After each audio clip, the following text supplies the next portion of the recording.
journey of a karateka. Episode 6, Iron Body.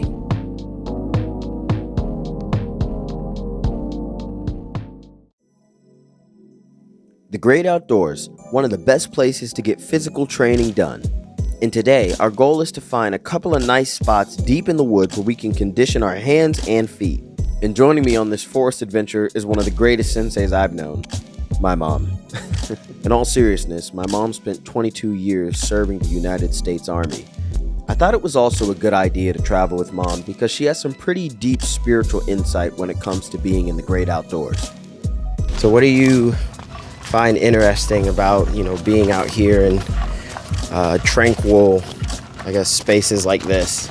I love nature because nature brings us closer to the center of God because He's the great creator of the sky, the moon, the stars, the trees, the bird, the seas. And because of that, I get a chance when I come through the trails just to be closer to Him through nature. Nature is something that allows you to breathe and exhale all of the toxics of the day, any type of emotional stress. Here in the woods, the nature trail, this is down here in a beautiful place.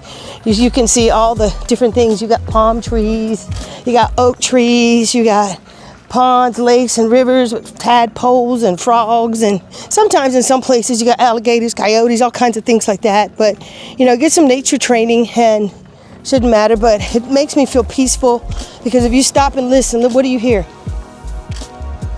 Nothing. You hear absolutely nothing. So sometimes you got to hear yourself think. I'll say this, guys. For me, what I like about being outdoors is the fact that it's uncomfortable. I very much like training in a room or a dojo, but something about being outside kind of forces me out of my comfortable zone and really makes me work a little bit harder, right? It makes me think a little bit more. And when you think about it, stuff like this is why you see some of the best competitors around the world. If you look at where they train, right? Other karatekas, they're always outside. They're in the snow, they're in the rain, they're in the forest, in the woods. They're just being out, one with the whole nature thing. And I like it. And I think, honestly, incorporating something like this once a week in your life can be fantastic. After navigating in the woods for at least 45 minutes, we were able to find a great place to start our workout. Finally, we found a decent space to do some kicking. Okay, now, I do want to find something for the hands eventually, but it's so hard to find perfectly smoothed out wooden stumps like this in order to get some great kicks. But of course, I don't just want to kick randomly, right? I don't just want to throw my leg into the tree as hard as I can. What I want to do in order to kind of help that is take out my old white belt. Oh, so many memories with this guy. But I'm going to take my white belt and I'm going to wrap it around kind of a little bit towards the bottom of the little stump. So just so that I have direction of where I want the kick to land consistently. More or less, it's like giving me a target, right? So I know exactly where I want to be, exactly in the pinpoint location. And thank God the ground is dry in this area. It rained all yesterday. And then we're going to just do a couple of kicks. Nothing crazy. A couple of kicks.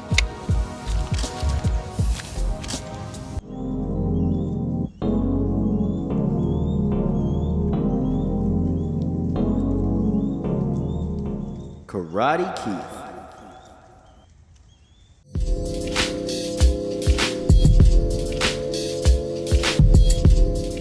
Karate Kieth.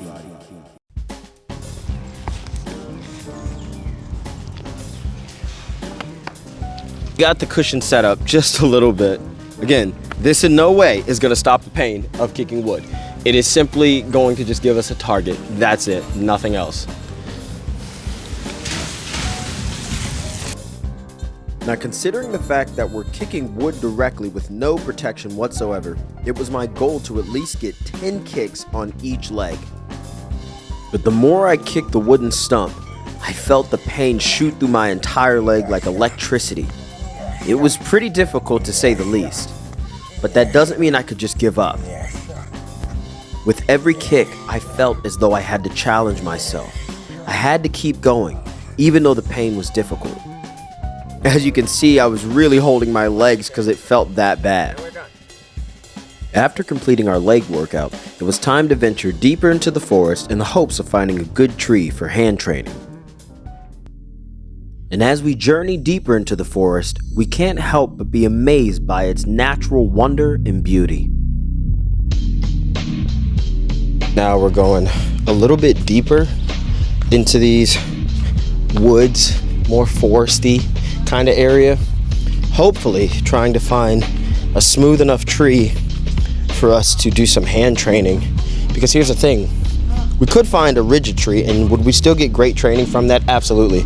We could find one that's more jagged, more, rough, but we want to be able to do training like this consistently, so we got to be smart. We got to find a tree that's obviously sturdy and strong, but isn't going to just cut up our hands, because guess what? If our hands get cut up and destroyed, well then guess what? We won't be able to do hand training. So my mom actually pointed out something really important that I want to highlight on. When you're trying to find a tree, if you're outside looking for a tree to hit on, really keep in mind the fact that, see, with trees like this, there's a lot of bacteria and moss and things like that.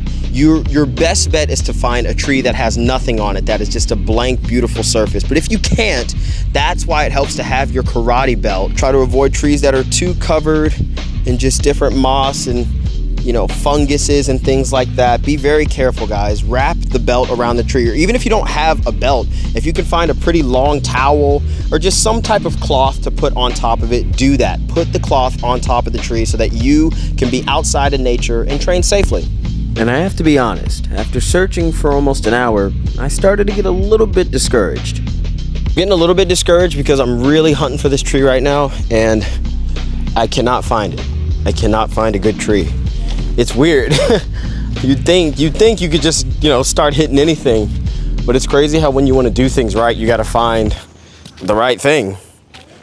But just when I was losing hope, I found a wonderful section of 3 trees which I knew were just the ones for me. So without wasting any time, I dropped my bags and prepared for hand training.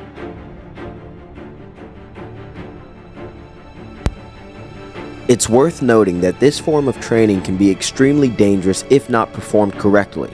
While I may not have the most perfect of technique, I am intentionally not trying to smash my hand through the tree.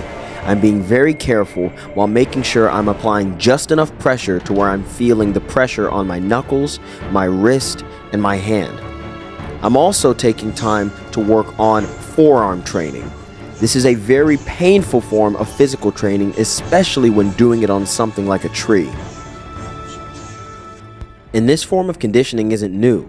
It's been practiced by various karatekas within their own respective karate disciplines for generations. While the typical person might do this conditioning for maybe 5 to 10 minutes, I stayed and conditioned my arms, my hands, and even my palms for more than an hour. More than just the physicality it takes to do work like this, it takes a lot of mental strength as well. When you are in an actual kumite with another opponent, it is easy to want to give up after feeling punches and kicks with devastating power. But doing conditioning like this doesn't necessarily make our body super strong, but it teaches our body to endure pain and to keep going, even when the pressure is pushing right back at us. Okay, so after hitting the trees, getting hands, elbows, forearms, I am tired. I am definitely ready to just go home, lay down, take a bath obviously, but eat something good. I am craving a burger for sure. No, better. Sushi. Sushi would definitely make this moment a lot better. But thanks guys for hanging out. I hope you were able to learn something about being out in the beauty that is nature. It's wonderful. It's such, I've trained in so many different environments, but there's really something like what feels like magical just about being outdoors and training.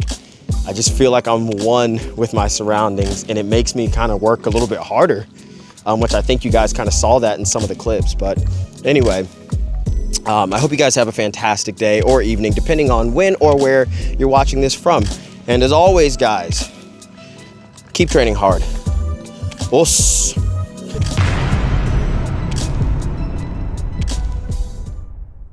Having completed his deep woods training, Karate Kieth finds himself more grateful for nature and its many blessings.